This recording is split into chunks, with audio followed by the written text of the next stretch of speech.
The People's Countryside Environmental Debate Podcast. The People's Countryside Environmental Debate Podcast. The People's Countryside Environmental Debate Podcast. The People's Countryside Environmental Debate Podcast.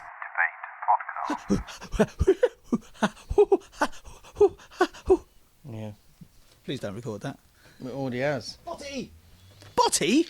This is the People's Countryside Environmental Debate Podcast, and we're having a break from our usual format of answering 2 listener questions in an episode. We're trying to get you guys to stockpile them a little bit, get a few more in, and then we'll return to them. But we're going to be revisiting some questions we were given at a live event. Anyway, more about that a bit later, but I'm Stuart the Wild Man Mabbott. Who's the co-host? My name is William Manklow, and thanks very much again for listening to this episode of the People's Countryside Environmental Debate Podcast. It's good to have you along on board with us. Yeah, and if you're worried about the big issues we all face, we're here to explore them alongside you. So we're a friend in your ear. We haven't read the questions, so we're not sure what the topic is at the moment. I'm Stuart the Wild Man Mabbott, full-time rabble-rouser. What do you do, William? Well, I do this. I'm a podcast presenter. I'm also often a photographer, so you often find me behind a camera or under a drone because I'm taking photographs with drones. But I'm also a musician. I've been doing a lot more music recently.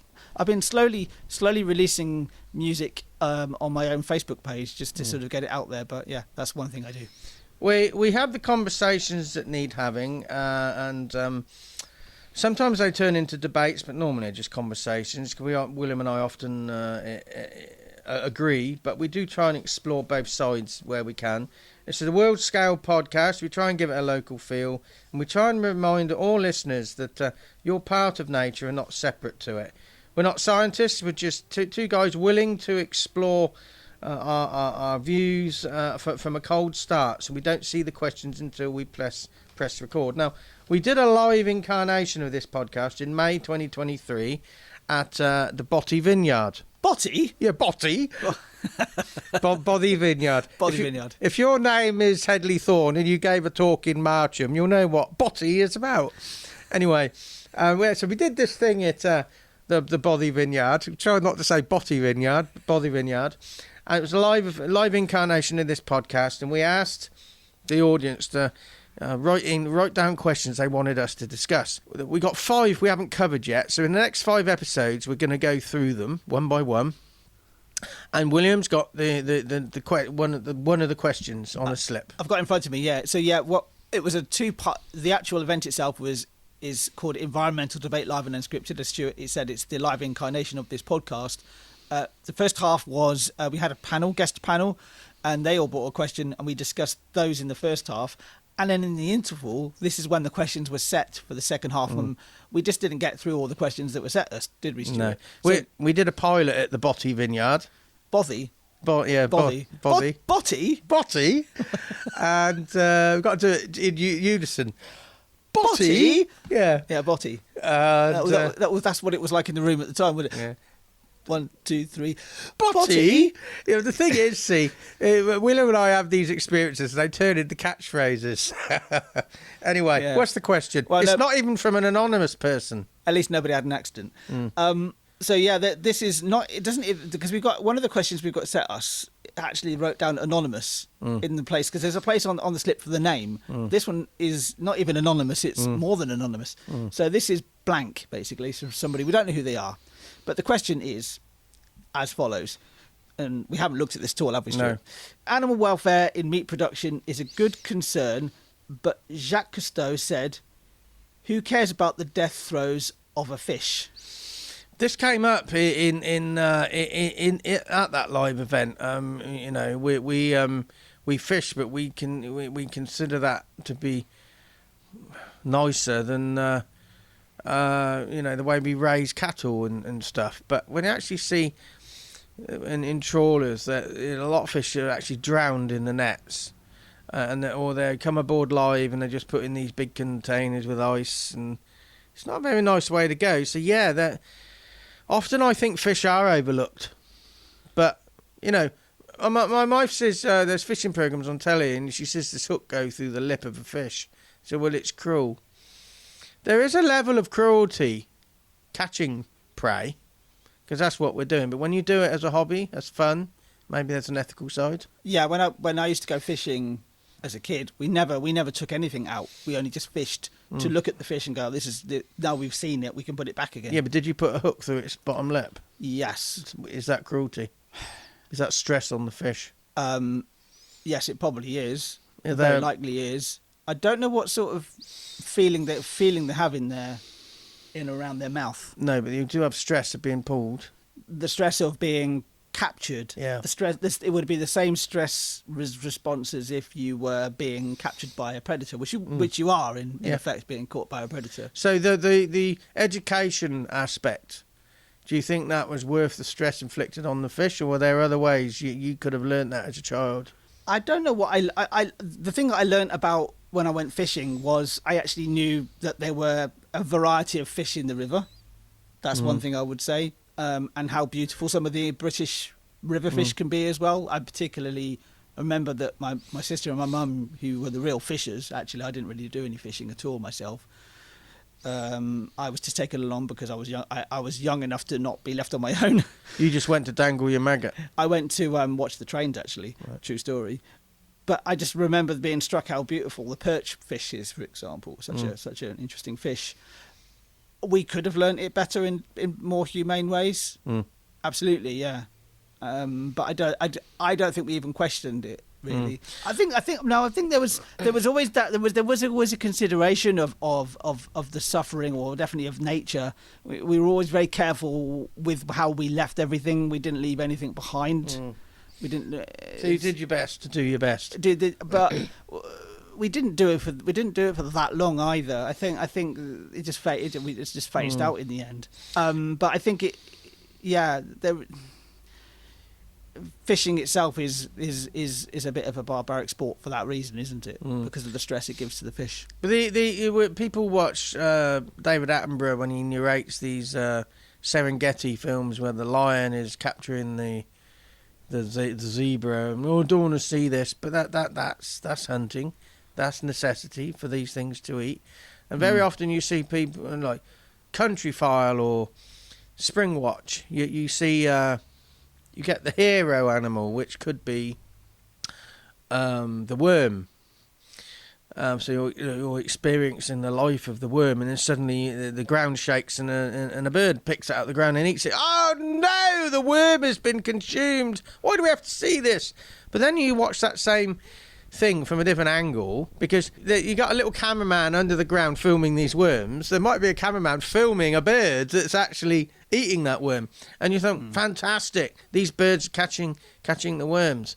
It's sort of like your perspective. It's okay for one thing to do it and one thing for others not to do it, but we always forget we are hunting. Humans are hunting when we go fishing, or when we've mastered raising cattle to not have to hunt. But it's not nice when you're hunting. So what did Jacque Cousteau say again? Who cares about the death throes of a fish? I think we just need to actually also be aware that we're hunting and there is cruelty in fishing. There's also a lot of knowledge. It's absolutely fascinating watching a good fisherman understand the psychology of a fish, a certain species, and know how to catch it. That's a skill. But this is also then talking about small scale singular fishing. Then it's not talking about the larger scale. I'm thinking of oar fishing, trawling, but trawling itself though has its massive issues because what else you catch at the same time. You throw a lot of it back dead anyway. Yeah, so you're killing a lot of other fish, other sea life that you're not even wanting to catch. So it's literally a catch-all net, isn't it? It will kill everything else. I know somebody who went fishing near the Ascension Island, which is sort of halfway between Africa and South America. It's in the middle of the Atlantic, yeah. Yeah, and he got dispensation because it's an MOD base, an army base, a naval base, but nobody really knows what goes on there. But I think I could guess. Anyway, he dangled his maggot, shall we say? The fish around there. There were no predators on the top end of the food chain there. So you stick a maggot in the water, bang! Everything comes after it. But the key to fishing there, you have to get your catch in very quickly because otherwise that fish turns into bait.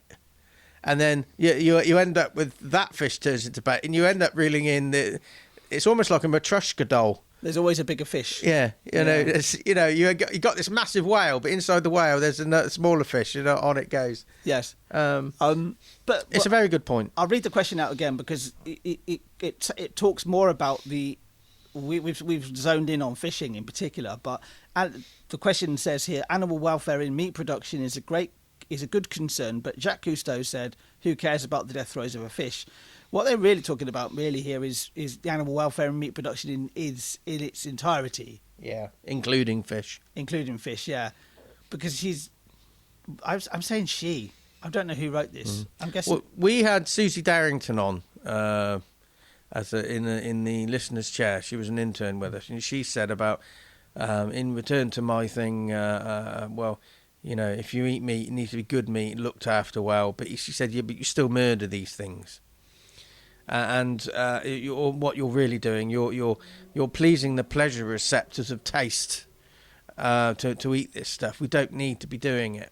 I understand that logic, but I think the bare minimum we need to be doing is the way we do this, the husbandry, the ethics needs to be as best as they can, and then the thing do we go completely vegan is a separate conversation. We can be doing better at eating meat, but the way we've gone with animal husbandry is I think it's very similar to how we've gone with grain production as well, or cereal, like crop production, and we've just gone for trying to produce as much as possible.